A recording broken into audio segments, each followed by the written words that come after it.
Bem-vindos a mais um episódio especial aqui do J Podcast, onde a gente está contando a trajetória de mulheres guerreiras. Ainda em comemoração ao Dia das Mulheres, estamos aqui hoje com a Ká em Portugal. Muito obrigado, Ká, seja bem-vinda mais uma vez. A Ká que foi a primeira pessoa que eu entrevistei aqui no podcast, lá no início, quando a gente estava começando. E eu fico muito feliz de te receber, Ká, porque é uma amiga querida, a gente conhece a história, conhece a batalha dela e ela está aqui para compartilhar comigo e com vocês. Bem-vinda. Obrigada, José. Obrigada a todos os inscritos aqui do canal do José. Para mim é uma honra poder voltar aqui e ter mais história para poder compartilhar com vocês, né? Já tem o quê? Um ano, José? Já tem mais de um ano. Mais de um ano. Olha só quanta coisa mudou, gente, por aqui. Quanta coisa mudou comigo, né? É mesmo. E eu me sinto muito honrada de estar aqui podendo compartilhar isso com vocês. A Ká que também foi, aliás, ela é a ganhadora do Prêmio Estrela do Atlântico desse ano. Ela trouxe pra gente ver aqui, olha aí. Gente, vocês, o José, né, a gente, no primeiro podcast, o José tinha me ganhado, que é aqui o troféu dele, ó, de 2024. A gente concorreu na mesma categoria, eu fiquei em segundo lugar, o José merecidamente ganhou o primeiro lugar. E eu fiquei aqui só manifestando, eu toquei e falei assim, José, a próxima sou eu. E ó, não é que deu certo, gente, consegui levar o troféu, tô muito feliz. E agora, Ká, eu acho ainda que era plano de Deus você ganhar nessa categoria, família. Porque família é a cara da Ká. A Ká que tem 3 meninas, 3 princesas lindas, né? Que sempre está aí nas redes, mostrando aí o dia a dia delas. Inclusive, eu já convido você a seguir. Se você não segue ainda, a Ká em Portugal, é Ká em Portugal. Ká em perfil, Portugal, né? Ká com capa, que chamam aqui é o K de K, né? Em vez de Ká C. é capa. Capa. Cá em Portugal, e para mim vai ser uma honra. Eu compartilho muito sobre a minha rotina como mãe, né? Sou mãe solo, tenho 3 filhas, uma de 13, uma de 10, uma de 4. Pego aí a fase de cada uma delas. Conto muito dicas sobre a nossa vida como imigrante também, para poder ajudar vocês. E hoje a gente vai conversar muito sobre isso, sobre como é chegar em Portugal, os desafios da imigração, ainda mais com 3 crianças, o desafio às vezes de buscar um arrendamento, fazer uma mudança, que a Ká tem essas histórias também, já mudou de casa. 6 vezes. 6 vezes? Eu tô quase te alcançando, tá? Mas vamos lá. Ela tem muita história legal para contar que vai servir também de dicas para você que está assistindo e de motivação. E é muito bom ouvir histórias assim. Ká, mas vamos lá, do começo. Quanto tempo aqui em Portugal? Eu completei dia 24 de março, 2 anos. 2 anos? Como é que pode? A gente olha para cá, a gente pensa que ela já está há 5, 10 anos aqui.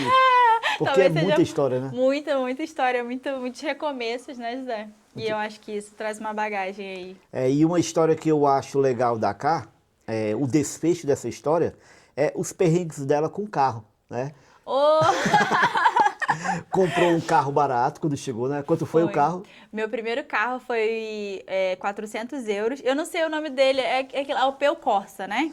Eu já ia dizer John John. O John John, porque ele é famoso, gente. Meu primeiro carro, eu apelidei dele de John John. E o bichinho rodava tanto comigo, gravei tanto conteúdo nele, que as pessoas ficavam conhecendo já a história do John John. É um Opel, tipo um Corsa, né? No Brasil? Eu não sei se no Brasil era Corsa, era? Era o Opel Corsa, aqui era o Opel Corsa. Velhinho, sim, gente, todo descascado, mas pensa num carro bom. O bicho me levava pra tudo quanto é lugar, fez mudança comigo, levava meus filhos pra escola, isso que era importante. Tu passou quanto tempo com ele? Mais de um ano, José. Eu fiquei em 2024, assim que eu cheguei, foi logo assim, uns 15 dias que comprei ele, né, que era de um pastor da igreja, e aí esse carro já era antigo dele, ele não estava usando e a gente precisava de um carro. E aí comprei esse carrinho lá e foi uma bênção na minha vida, né?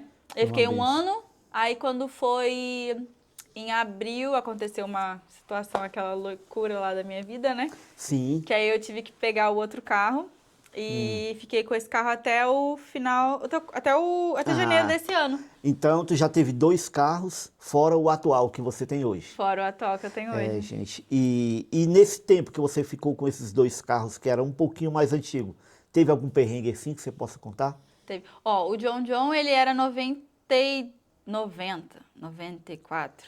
O outro era um Fiat Brava, ele era 96. Ele era mais conservadinho do lado de fora e tal. Perrengue. Teve uma vez que o pneu do John John explodiu. Foi mesmo? No meio da autoestrada. Eita. Até aqui perto de Famalicão mesmo. E aí, como é que foi controlar o carro? Eu já fui logo pro acostamento, só que teve uma questão, né? O carro tava cheio de mudança, que eu tava fazendo a mudança. Meu Aí, pra eu Deus. conseguir tirar o pneu, eu tive que tirar toda a mudança, botar na rua, Porque o pneu era embaixo, ali porque o do pneu era porta-mala. embaixo, Ah, né? E aí eu desesperada, porque eu nunca tinha trocado um pneu na vida. E o pneu rasgou, tipo, de rasgar todo. E aí eu ia ter que botar macaco e tudo. Quando eu descobri, gente, que o meu macaco tava ruim, que a minha chave de trocar a roda meu tava, Deus. tipo, sabe quando tá sem cabeça? Como é que fala? A gente chama estrompada. Tava toda coisada, não dá pra Nossa. fazer. A minha sorte é que um rapaz parou com um caminhão assim na frente, me ajudou, trocou pra mim e falou: olha, você tem que trocar isso daí, que senão vai dar ruim. Aí eu fui, botei tudo dentro do carro de novo e fui. Mas tirando isso, meu carrinho era velho, mas ele não dava problema. Não dava problema. Inclusive, é uma pergunta, cara, que muita gente me faz. Quando chegar em Portugal, tem carro de 1.000 euros, tem carro de 500 euros, de 800? E a resposta que eu sempre dou, não sei se você concorda, mas você pode discordar também. Eu digo que tem carro de todo preço quando você entra no Facebook. Só que tem que ver a procedência. No caso da Kai, ela comprou de alguém que ela conhecia, né? E aí tu tinha pelo menos uma segurança ali. Garantia não dá para ter em carro velho, quando a gente compra, não dá para ter É. garantia, né? É um risco que você corre. Mas se você comprar de alguém que você conhece, pelo menos ameniza ali, já tem uma segurança. Mas eu vou te falar, tem carros mais velhos que são mais bem cuidados do que os carros mais novos. Até assim, né? Anos 90, 96, 94. É claro, tem uma quilometragem alta.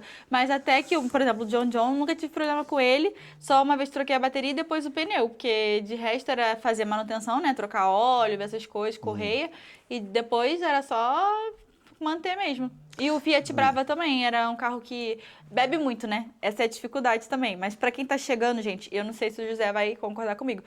Não dá pra ficar sem carro. Não dá. Carro aqui em Portugal assim, de extrema necessidade. Principalmente se você tem filho, principalmente se você quer trabalhar, porque a maioria dos lugares aqui nem cobra tanta experiência, né, José? Mas cobram que você tenha meio de chegar até o trabalho. Porque eles sabem que o transporte público de Portugal, apesar de ter, não funciona tão regularmente, né? Isso. Não é de hora em Não é hora que toda, passa o e não é em autocarro. todo lugar que vai, né? E não é em todo lugar que vai. Tipo, às vezes um trajeto que você faz de carro 20 minutos, se você for esperar de autocarro, vai fazer 1h30. Ou mais. Ou mais, ou bem mais. E como eu estava falando do carro, às vezes, se você for comprar um carro barato, é bom que você, se você não entende de mecânica, chamar um mecânico para dar uma olhada antes. É uma segurança a mais para evitar bomba, porque tem muito aí, tem muito golpe, gente que bota carro velho para vender e a pessoa fica no prejuízo. Eu mesmo já comprei um carro de 1.500 euros e vendi por 100 na sucata. Acontece, né? Mas tomando os cuidados necessários, você evita isso. Mas aí a K passou por esses. Foi pouco perrengue, né? Só uma mudança na autoestrada com o pneu estourado. Foi só isso. Graças a Deus. Porque assim, eu saía com o meu carro, gente, orando ele, assim, falando, Senhor, o Senhor sabe que eu só tenho ele, tem 3 crianças aqui, o Senhor vai abençoando, entendeu? E vai deixando. E aí, em menos de 2 anos, a K saiu do John, foi pro Brava e agora ela tá em qual, K? Tesla, Em gente. Tesla, gente. Top. Hoje eu andei com ela no Tesla, eu não sabia nem como era que abria a porta. Tinha um botãozinho lá para abrir a porta, mas é muito top. E parabéns, cara, muito bonito. É uma vitória, né? E eu vi um videozinho lá no Instagram dela, as meninas indo ver ela no dia que ela chegou com o carro, né? Então era uma alegria muito grande, né? Para você, principalmente, porque tá dando um conforto melhor para suas filhas, né?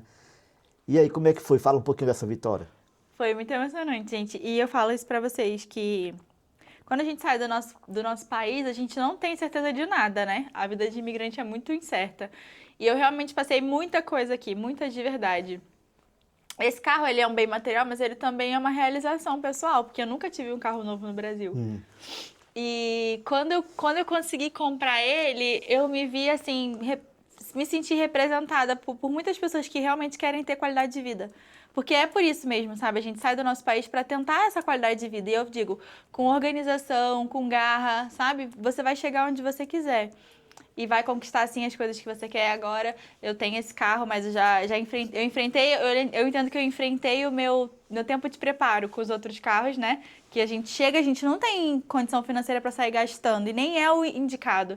O indicado é que realmente a gente vive o processo de cada fase da nossa vida. Hoje eu estou usufruindo de um carro melhor, né? Que eu lutei, batalhei, me esforcei. Agilizei o quanto antes minha documentação também. Que na época, né, eu não vim com visto. Na época eu podia vir como turista. Eu acabei vindo, mas eu fui tratar logo de me regularizar, foi essa uma prioridade na minha vida. Tanto que as minhas filhas também já estão com o documento delas. E isso me fez conseguir alcançar o carro hoje, né?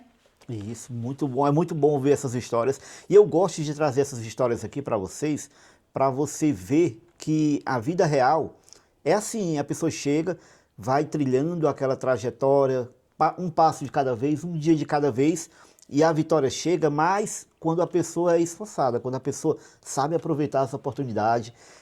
Eu vejo a Kai, ela não para. Quem acompanha ela sabe lá. Kai, tu chegou. Como foi a questão da moradia quando chegou? Foi E como é que tá hoje? Pode contar do começo. No começo eu estava assim, hoje eu estou assim. Como é que foi? Fala um pouquinho. Então vamos lá, só para resumir para vocês, quando eu vim para Portugal, eu vim casada, né? E eu vim com as minhas 3 filhas. E a gente, na verdade, o nosso plano não era vir para Portugal, a gente tinha ideia de ir para os Estados Unidos. Só que aconteceu que o meu visto e o do meu ex-companheiro, ele saiu, mas as crianças não saíram. E eu já tava com tudo vendido, que eu fiz a louca, tipo assim, que eu não queria continuar morando no Brasil, já tinha determinado que em 2024 eu ia sair do Brasil, que eu não tava mais satisfeita. Tava aquela coisa de inconformada, sabe? E aí já tinha vendido tudo, já tinha dado o aviso que eu ia entregar o apartamento, isso era em dezembro. E pronto. Aí o visto das crianças não saiu.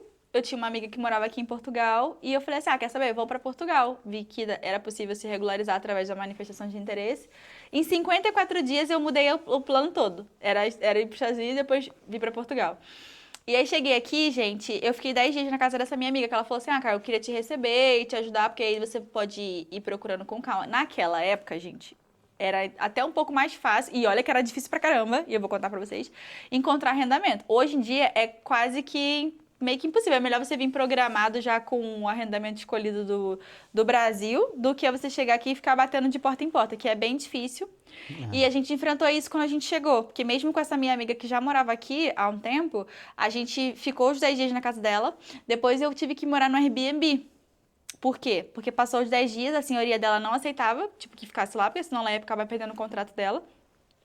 Aí eu tive que alugar um Airbnb, aluguei por mais 10 dias pra procurar, fazer aquela coisa que na minha cabeça ia dar certo, bater de porta em porta pra conseguir encontrar uma casa. Tem os cafés, os donos de casa ficam nos cafés. Balela, gente. E aí, até que eu encontrei um serviço de relocation na época, né? E foi quando eu consegui, mas eu tive que ter dinheiro pra dar de calção, pra dar de renda, porque, de fato, aqui em Portugal é dessa forma que funciona. Dificilmente você vai ter a confiança de uma pessoa, uma portuguesa, que vai confiar em você pra não te cobrar valores, né? De calção e renda. É o mínimo de praxe, é pelo menos um calção e uma renda, o mínimo. Mas a maioria costuma cobrar dois, né? 2 calções, 2 rendas, mais o aluguel do mês e o serviço da pessoa que intermedia esse serviço. E aí depois eu consegui essa casa faltando um dia para eu sair do Airbnb. Eu gastei aí 800 euros na época, de 10 dias de Airbnb eu gastei 800 euros. Esse valor poderia ter, desde o Brasil, poderia ter contratado o serviço de relocation, ter vindo já para casa direto, não ter incomodado as pessoas, não ter gastado dinheiro com o Airbnb. Enfim, e foi uma correria, aquela aflição, porque eu tava com criança. E aqui em Portugal também tem uma coisa, né? Enquanto você não tem uma residência, não tem uma casa, você não consegue matricular criança na escola. Porque você precisa da declaração de moradia. Na maioria dos lugares eles não aceitam. Por mais que seja obrigatório que a criança estude, tem que ter o contrato de morada. Porque a partir do lugar que você mora é que você vai conseguir matricular a criança na escola. Sim. E a Ká falou sobre empresa de relocation, né? Existem muitas aí na internet para você escolher, tem que ter cuidado na hora de escolher, tem muita empresa que não faz um serviço legal, tem outras que fazem um serviço muito bom. A Ká indica lá no perfil dela, se você quiser pode perguntar a ela. Eu também indico aqui no nosso, empresa de relocation, vale muito a pena você vir com tudo pronto, né? Sem se preocupar, sair do aeroporto direto para sua casa. Às vezes você faz essa trajetória que a Ká fez, que é ficar no hotel, no Airbnb e procurar por conta própria.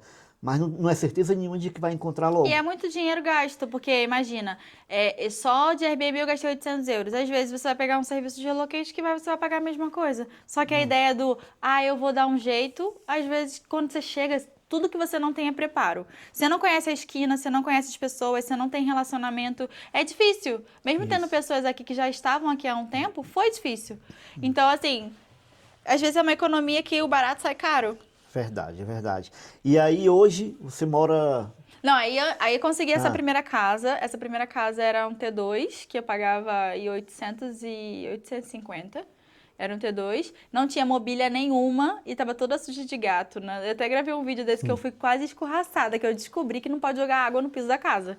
Aí é. Porque a casa tava toda suja de gato e eu, como uma boa brasileira, peguei água sanitária, que é a lixívia, taquei no chão e joguei sabão. E fui lavando, gravei esse vídeo, o povo veio em cima de mim igual coisa. Por isso que não alugam casa pra brasileiro, que vocês querem molhar tudo, não sei o quê. E eu não sabia limpar de outra forma. Nossa, gente, foi muito doida. E nessa casa eu fiquei mais ou menos uns 6 meses até mudar pra uma outra casa. Essa outra casa era uma quinta. Ela tinha 3 quartos mais o sótão. Então dava tipo, como se fosse um T4, mas ela era enorme e gigantesca. Que tinha uma família minha que também estava prevista para vir. Na época eu ainda estava casada. E foi, eu acho que, uma das maiores loucuras e burrices que eu fiz. Porque ela custava 1.500 euros. Nossa. Só que a ideia era o quê? A gente ia morar todo mundo junto, dividir e tudo mais. Mas no meio desse caminho, durante essa casa, eu acabei me separando. O pai das minhas filhas voltou pro Brasil. Essa minha parente acabou indo lá morar na casa e tal comigo, mas não dava para suprir ela e metade comigo. Então a gente foi para um outro apartamento, que aí já era 850. Mas na época, gente, por falta de instrução também, a proprietária me obrigou a assinar um termo dizendo que eu tinha que pagar 3 meses de caução. E isso era crime, né? Eu só Não fui saber pode. depois. Ela me obrigou, falou que mesmo que o contrato estivesse no nome do meu ex, que eu tinha que pagar aquele valor, porque eu tava avisando em cima da hora, então eu tinha que avisar com 3 meses de antecedência. E aí eu tive que pagar os 2 arrendamentos, o de 850 e o de 1.500, sem morar na casa de 1.500. Nossa. Eita. Porque eu achava que a única coisa que eu tinha que era meu nome. Eu só tava sozinha com as minhas filhas. E eu fiquei acuada, eu falei assim, o que eu vou fazer? E o contrato nunca veio um recibo pro meu nome. Então nem tava nas finanças, né? Não tava no meu nome nas finanças tava e nem pra ele ela emitia o recibo. Que depois eu fui tentar ver, né, pela senha, enfim, não foi. Mas isso é errado, tá, gente? O proprietário, ele tem que fazer isso, tem que estar em contrato. E ela me fez assinar um papel posterior. Mas pronto, eu também não fui procurar meus direitos, né? Isso é um dos problemas pelo qual a gente passa quando a gente meio que tá irregular, né? Eu não estava irregular, eu tinha minha manifestação de interesse, mas como eu tava sozinha com 3 crianças, eu me via assim, tipo... Não queria ter nenhum tipo de prejuízo que me levasse a sujar meu nome ou talvez ir pra corte. Eu ficava muito acuada, tava passando essa questão da separação, então mexeu muito comigo. E aí eu acabei pagando os dois, pagava a de 1.500 e pagava essa de 850, que na verdade eu dividia lá com a minha parente. Enfim, aí fomos pra essa outra, que era um apartamento, um T3, que também era 850, era muito pertinho da escola das crianças. Aí eu fui morar nessa casa, nesse T3, depois acabei... tendo que sair da casa, né, por conta de briga, e, enfim, com essa parente. Foi Convivência, né? Convivência, que foi bem difícil. E aí fiquei sem casa. E pronto, aí aconteceu problemas familiares, né, com o relacionamento com essa pessoa. E eu acabei tendo que sair do apartamento com as 3 crianças. E por esse motivo fui morar no Airbnb com elas, botei minhas coisas todas numa garagem. E fui de novo procurar casa rápido, porque a gente estava no auge do verão, quando aconteceu essa questão. E eu não tinha como ficar na casa de ninguém com as minhas filhas num quarto. Nem pode, né? Aqui em Portugal, quando você tem filhos, você tem que ter um quarto para você, para adulto, e um quarto para criança, né? Você não pode dividir quarto com criança. E aí... Quando estava no último dia do Airbnb, que também foi uns 10 dias, uma seguidora me deu o contato do tio, do marido dela. E aí eu fui para esse apartamento que eu moro hoje. Eu, na verdade, morei nele por 2 meses, até eu terminar o verão. Depois fui para Braga, morei na casa da minha chefe por 2 meses, para tentar encontrar um apartamento mais barato, porque esse apartamento na época era 1.100, mas ele não me pediu calção nem renda, então foi uma solução assim que eu tive que ir rápido, para poder não ficar pagando Airbnb, que era muito mais caro, né? Paguei, se eu não me engano, nesse Airbnb eu paguei 780 por 10 dias. É muito caro. E aí eu acabei pagando os 1.100 para ter o mês todo, fiquei durante 2 meses até as escolas das crianças acabarem. A escola das crianças acabaram, fui morar em Braga, na casa da minha chefe, enquanto ela ia fazer uma cirurgia fora. Fiquei cuidando do gatinho dela, para poder ficar com as crianças e não paguei arrendamento nesse período. Juntei uma grana para poder encontrar um arrendamento. Aí a minha vontade era muito de morar em Braga, porque eu me identifiquei muito com Braga. Braga, pra quem não sabe, gente, tem uma das maiores populações de brasileiros, né? E quando eu vi a Cá morando em Braga, olha, mora em Braga, bem pertinho de mim. Pô, cara, Aí eu Braga é pensei muito que tu ia lindo. ficar. Braga é muito maravilhoso. Eu amo Póvoa. Eu atualmente moro em Vila do Conde, que é do ladinho de Póvoa de Varzim, que é de frente pra praia.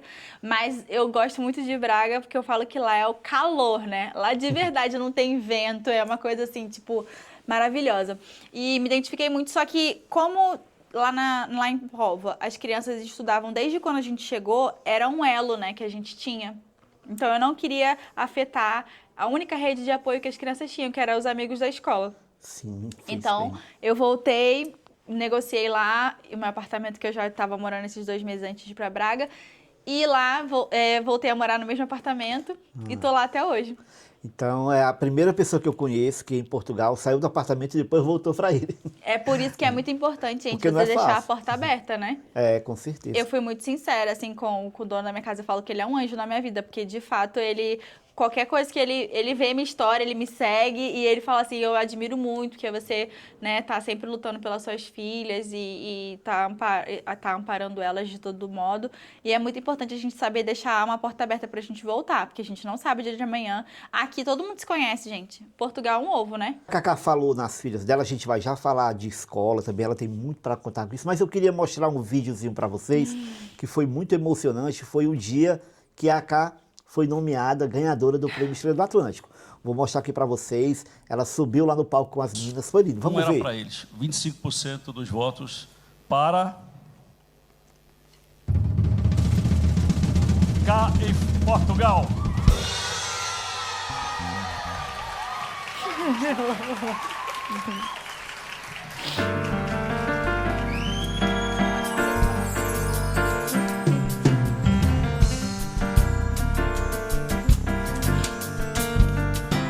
Vou te contar, os olhos já não podem ver coisas que só o coração pode entender. Então é mesmo, amor, é impossível ser feliz sozinho. Parabéns. Sobe mais uma, bebê.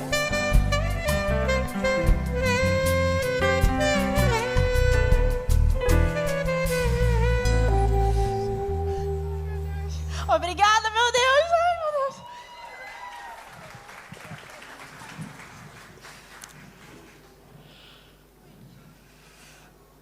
Acho que se você adiasse, eu ia passar mal ali. Outro filho.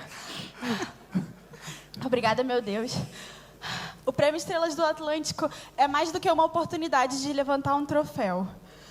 No mundo onde cada vez mais pessoas estão conectadas, acreditar num conteúdo real é uma prova de resistência. Então, ser escolhido em uma votação pública já é uma vitória. Pois é preciso conexão e isso não se compra, se conquista. Quantas vidas o nosso conteúdo já alcançou? Pois nem só de hater viveremos, não é mesmo? Parabéns a todos os nomeados, vocês já são mais do que vencedores. Obrigada ao Igor por idealizar e aprimorar a premiação a cada edição. Ser nomeada pelo público e receber destaque na criação de conteúdo, seja em qualquer categoria, traz um sentido de uau, eu estou fazendo a coisa certa e eu posso melhorar. Melhorar algo que mudou a minha vida. Foi na criação de conteúdo que a mulher de Curicica, com 3 filhas... Obrigada, filhas.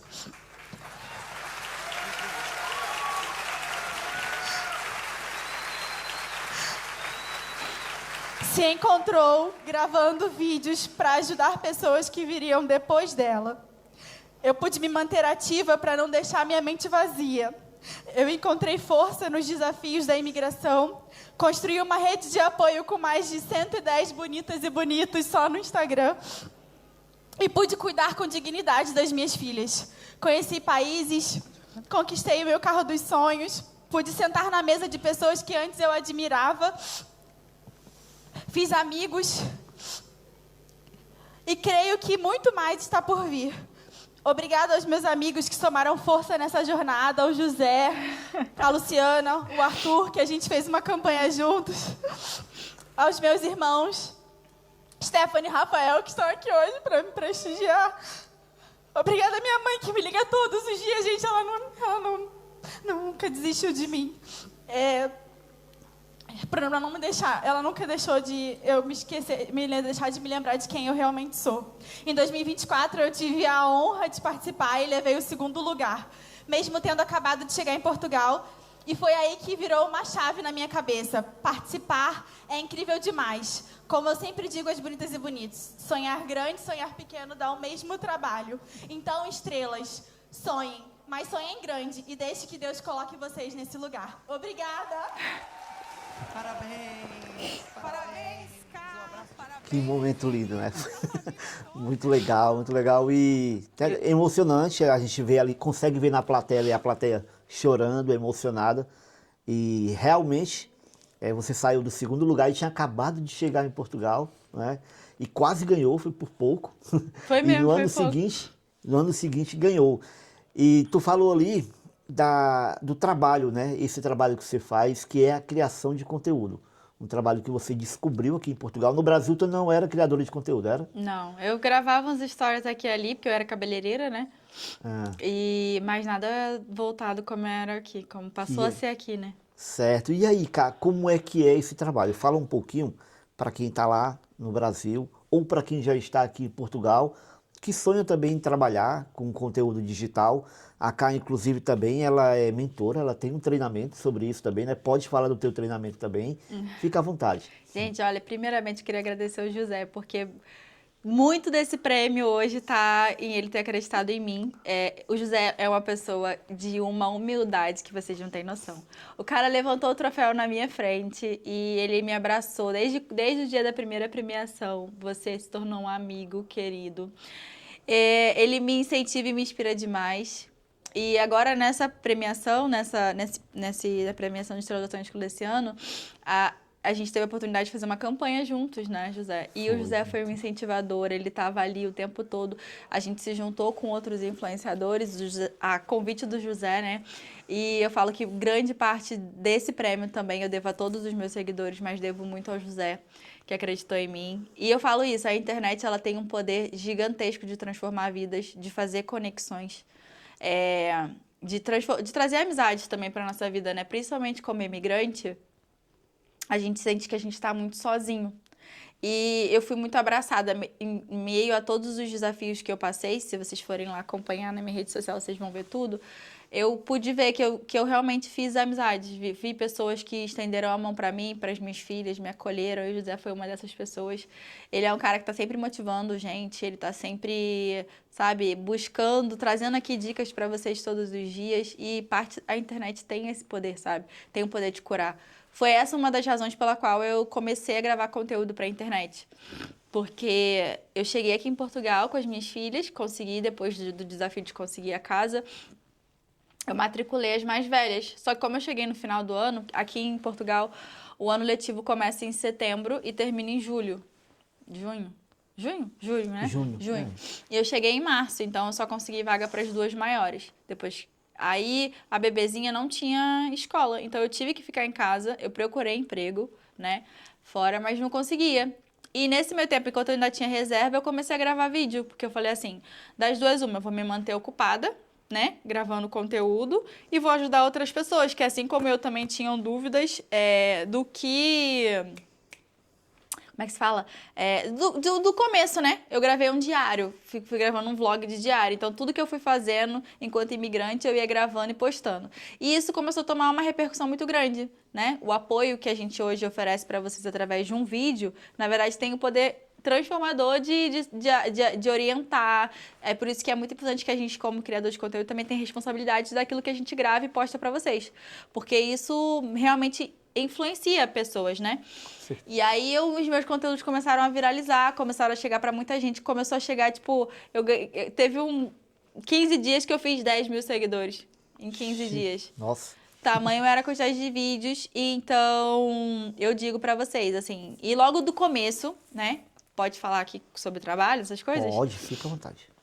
E assim, eu falo que eu tive muito Deus, né? Porque como eu não conseguia trabalho, a internet se tornou minha válvula de escape, minha forma de me manter minha mente ocupada, mas também se tornou minha fonte de renda, porque começaram a vir pessoas, né, através dos vídeos, empresas querendo fechar parceria comigo e eu muito medo e muita cautela, porque eu nem me sentia preparada para isso, né? E esse que é a questão também de quando você viraliza. Você recebe tanta informação ao mesmo tempo que você fica assim, cara, como assim? Do nada eu não sou ninguém, do nada tem um monte de gente querendo me procurar pra fazer trabalho e tudo mais.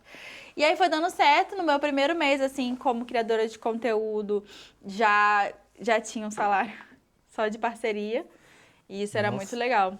Assim, Então tu conseguiu ganhar dinheiro em casa, trabalhando em casa, né? desde o começo. E era o que tu precisava por causa da Aurora. Sim, e eu pude passar as férias, porque aqui também são férias de 3 meses, né?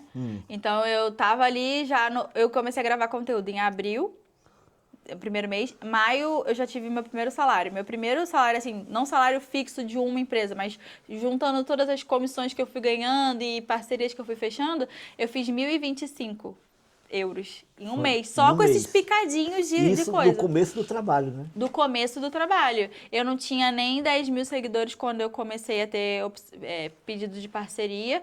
E aí, os meses foram crescendo. E assim, eu sei que de abril até junho, eu já tava com 40 mil seguidores. Pois é, e só para você entender como é que dá para ganhar dinheiro no Instagram. Não é que o Instagram é monetizado, não é o Instagram que paga. O Instagram é uma vitrine, ele tem ali o espaço para você publicar os seus conteúdos. E dentro desses conteúdos, tem empresas que se interessam a aparecer naqueles conteúdos e pagam para o criador de conteúdo. Sim. No caso da Cá, ela já indicou empresas de assessoria, empresas de relocation e várias outras aí que relacionado ao nosso nicho, ao que o imigrante precisa. Assim como a Cá, eu também indico, também tenho parcerias, a gente ganha dinheiro através disso. E o bom da gente indicar e o bom de você acolher a nossa indicação é que você está recebendo uma empresa segura, né? É, porque a gente tem responsabilidade Claro. antes de indicar. Assim, eu já recusei parcerias porque eu fui olhar feedback dessas parcerias e tinha muita gente reclamando, falando que não tinha assistência. E para mim, mais importante do que simplesmente ganhar um cachê, era realmente que as pessoas tivessem o problema delas solucionado, né? Não queria trazer dor de cabeça e nem ônus para ninguém. Então, eu sempre, assim como eu também sei que o José tá sempre buscando boas parcerias para indicar para vocês, sempre tive essa responsabilidade, porque eu sei primeiro o quanto que é suado, né? O dinheiro de quem tá chegando, tá se organizando, primeiro que é vezes 6. Então, realmente, a gente tem muita responsabilidade antes de passar qualquer indicação. É isso. Então, e fala sobre o liderar, pode? Pode. E aí, o que acontece? Começou a dar tão certo, né? O Liderar, na verdade, é uma coisa mais recente. Ele foi feito em 2025. Eu comecei a crescer muito e as pessoas perguntavam, cara, como é que você consegue? Você não trabalha em fábrica, você não faz nada, você sustenta 3 crianças, já me chamaram até do job, né? O pessoal lá do... Pode falar o nome das redes? Pode. O pessoal do TikTok, gente, olha, eu vou falar uma benção, porque eles pegam pesado, assim. Eu falo que o Instagram é como se fosse uma família, é ali o clã mesmo, o pessoal ali te defende com exemplos que te acompanham diariamente. O TikTok é uma galera mais que cai ali aleatória no teu vídeo, então eles são os como é que se fala? Os júris do negócio. Eles veem o que eles querem ver naquele vídeo e vêm metendo no martelo. E aí o pessoal começou a falar, essa menina faz job, por isso que ela consegue sustentar, porque ninguém consegue pagar um arrendamento caro. E aqui em Portugal, uma das coisas que eu desenvolvi foi começar a organizar meu dinheiro melhor, né? Porque como eu comecei a receber bastante dinheiro, eu fui aproveitando as oportunidades, uma coisa chamava a outra, comecei a vender produto no digital e guardava o dinheiro e tudo mais para ter reserva, porque imagina, eu não tenho rede de apoio, minha família no Brasil é pobre. Eu não ia ter ninguém pra falar assim, ó, me manda um dinheiro aí que eu tô aqui lascada. Então, o pai das minhas filhas... Então, a única forma de eu me manter aqui, manter o meu sonho e das minhas filhas, era realmente organizar meu orçamento. E aí o povo ficava doido. Por quê? Porque eu viajava. Ano passado eu fui pra França com as meninas. Eu vi. E... as pessoas me perguntavam muito, cara, como é que você faz? E eu comecei a criar uma mentoria para poder ensinar. Mas eu falo isso, minha mentoria é o básico que funciona. Eu não quero ensinar 1001 estratégias para você decolar. Não, eu ensino o básico. O básico bem estruturado, com constância. É a mesma coisa que o José hoje bota em prática aqui da vida dele, né? No canal dele do YouTube. Que Tu ele mostra tem o muita que experiência. funcionou contigo. O que funcionou comigo e dou direcionamento, né? Das plataformas, que muita gente hoje não tem noção do quanto a internet é produtiva e que você hoje não precisa nem aparecer para você poder vender no digital. Verdade.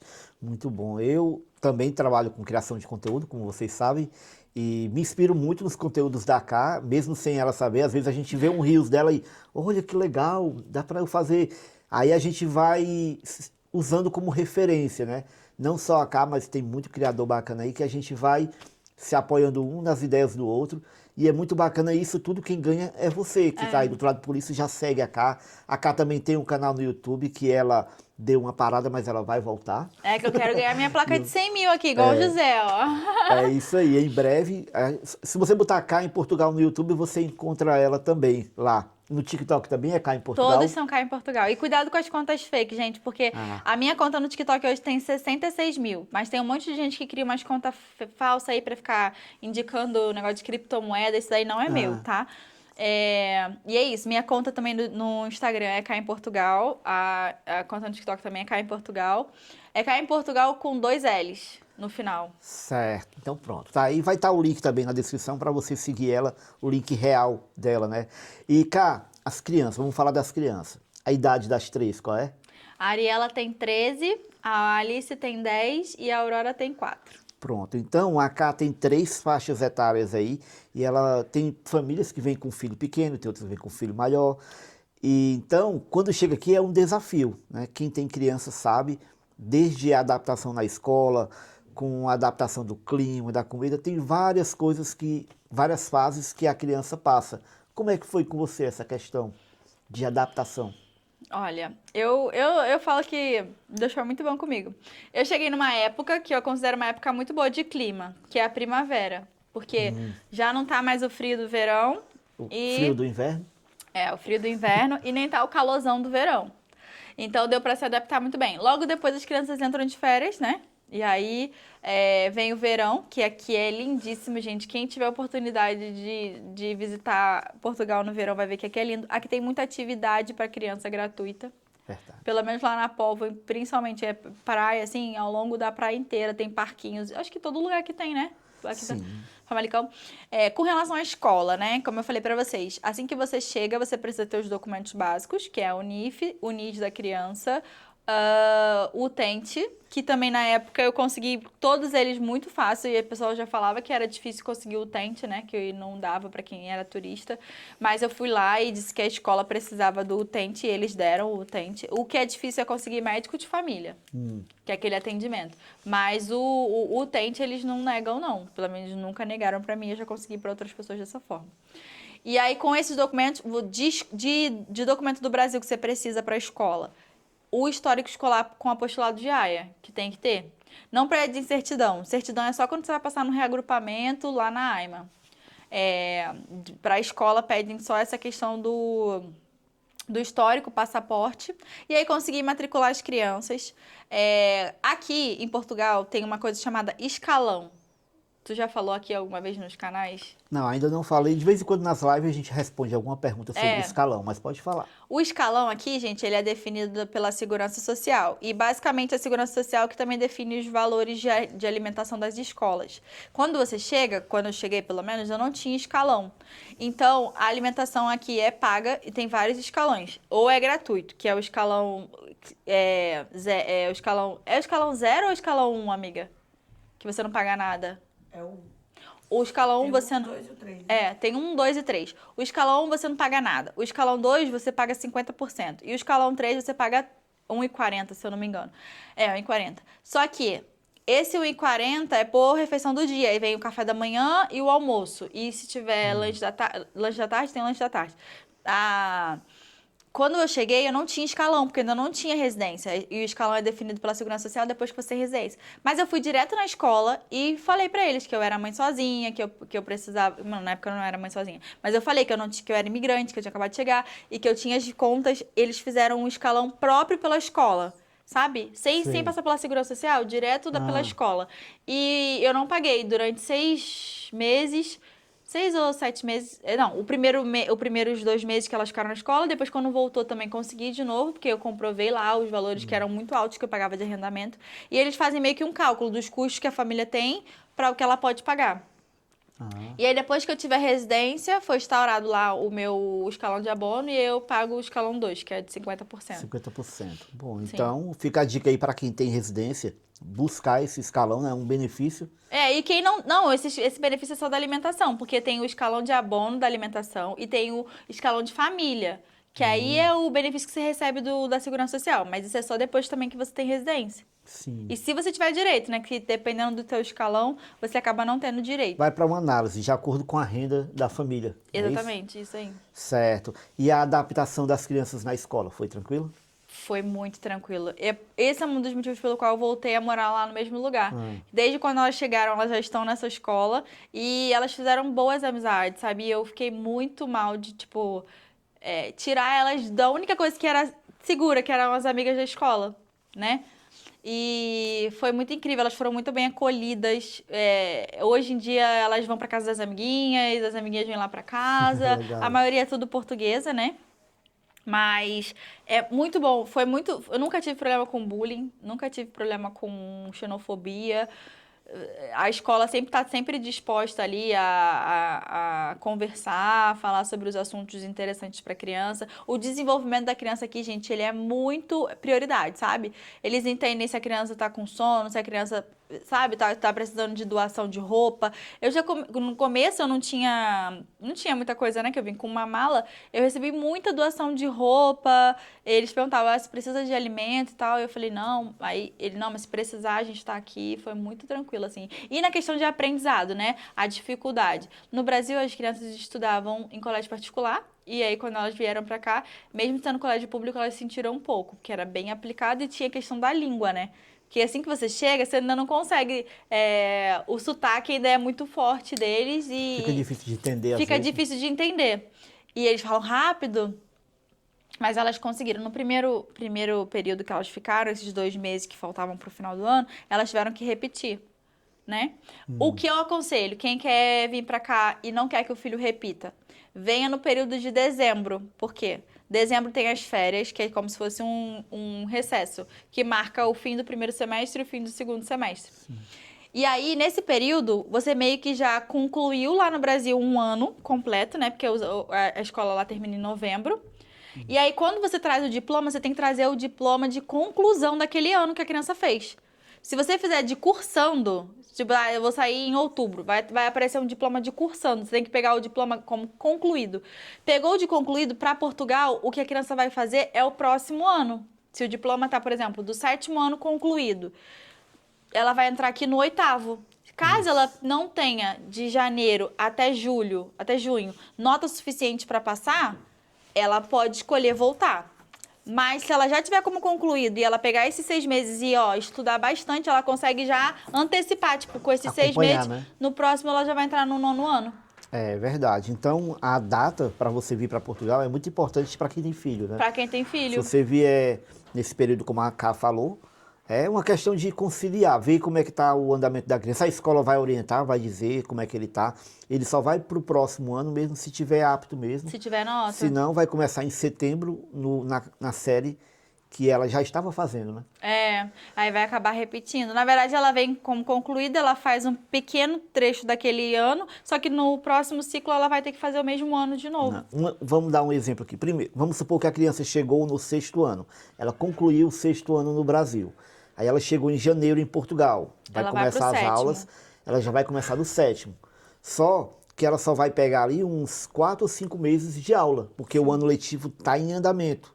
Então, nesses 4, 5 ou 6 meses de aula, se a criança se interessar bem, se aplicar bem e conseguir acompanhar, eles passam para o ano seguinte. Exatamente, é como se a criança fosse antecipar ainda, porque ela, imagina, ela terminou o 6º em dezembro no Brasil, ela vai fazer o 7º em 6 meses e depois ela já pula para o 9º.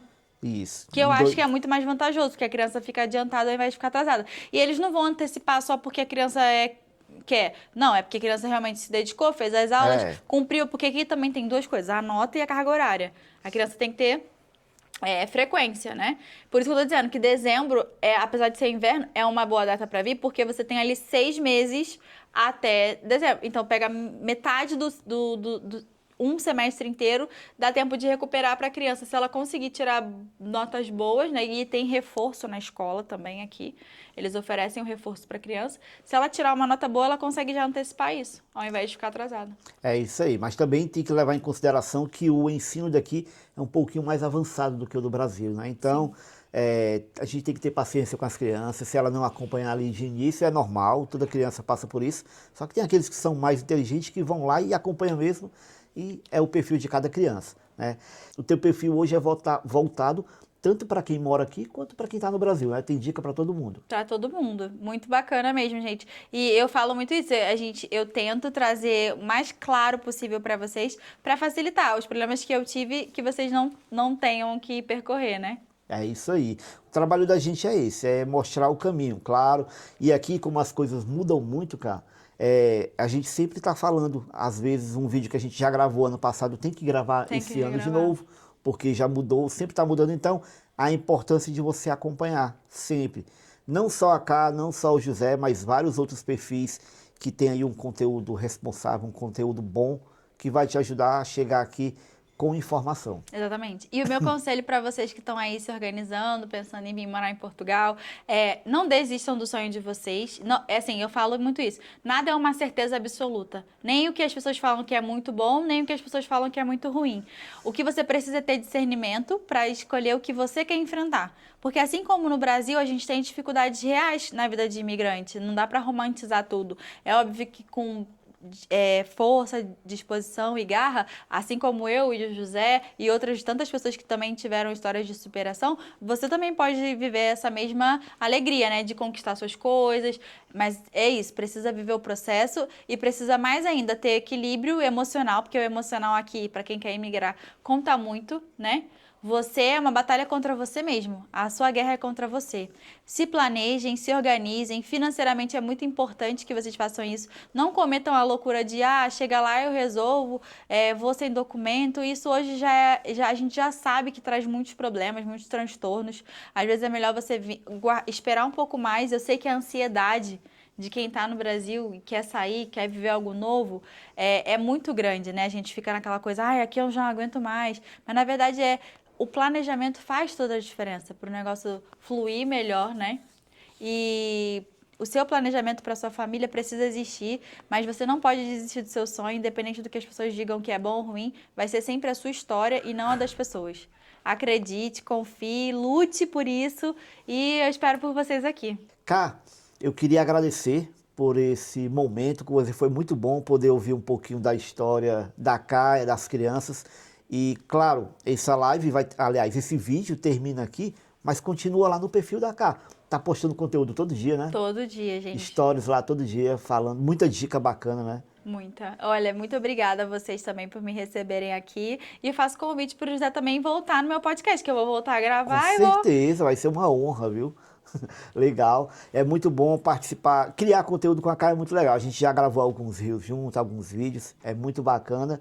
E é sempre isso, é sempre essa alegria e essa ruma de dica que a gente viu aqui. É muita dica legal, muita dica bacana para quem está chegando, para quem quer vir para Portugal e para quem já mora aqui. Muito obrigado, Cá, muito obrigado a você que ficou até aqui. Não se esquece de deixar o like, se inscrever no canal e segue a gente lá no Instagram. Tchau, até a próxima. Tchau, tchau, beijo.